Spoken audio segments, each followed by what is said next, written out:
Daraa, the cradle of the Syrian revolution, and now the heart of the first steps toward justice. Ahmed Abu Zaid is one of a group of teenage boys who were detained by men under the command of Atef Najib. They were accused of writing anti-Assad graffiti on the wall of a school. Ahmed said he was tortured with electricity and personally interrogated by Atef Najib. A delegation of community leaders went to demand the boys' release. When the people of Daraa went to him and asked for their children, he said, "Forget your children and make new ones.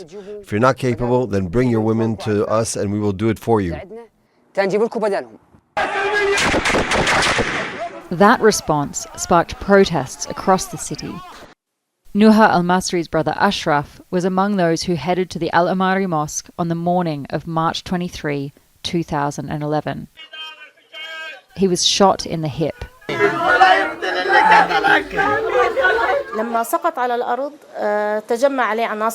When he fell to the ground, the security forces gathered around him and broke his ribs with their rifle. Ashraf was then executed in the street, along with a regime soldier who had initially refused to kill him. Nuha waited 15 years for justice. I joined the case first as a plaintiff because my brother was killed, as a witness but also a lawyer on behalf of people who lost their relatives because of Atef Najib. Nuha has spent the last year gathering evidence from the families of other victims. One of her clients is Wardeh Abu Nabut, whose son was also shot that day at the Amari Mosque. He was shot in the back and the ambulances rescued him, and Atef Najib delayed the response by 3 hours, asking if he was supplying weapons. He died shortly afterwards, and the family was only able to put up this portrait after the Assad regime fell. First they mourned, and now they have come to the court for justice. Atef Najib will be tried under both Syrian and international law.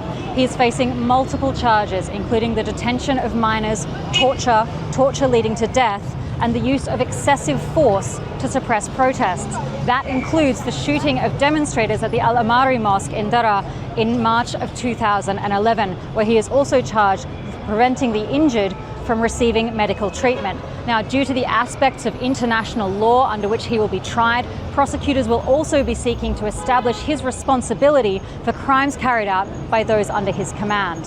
He has denied the charges.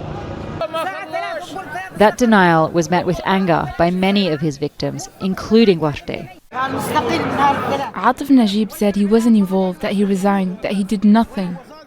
More evidence is still to be filed in the trial of a man whose repression lit the flame of the Syrian revolution and who is now the first to be tried for the former regime's crimes.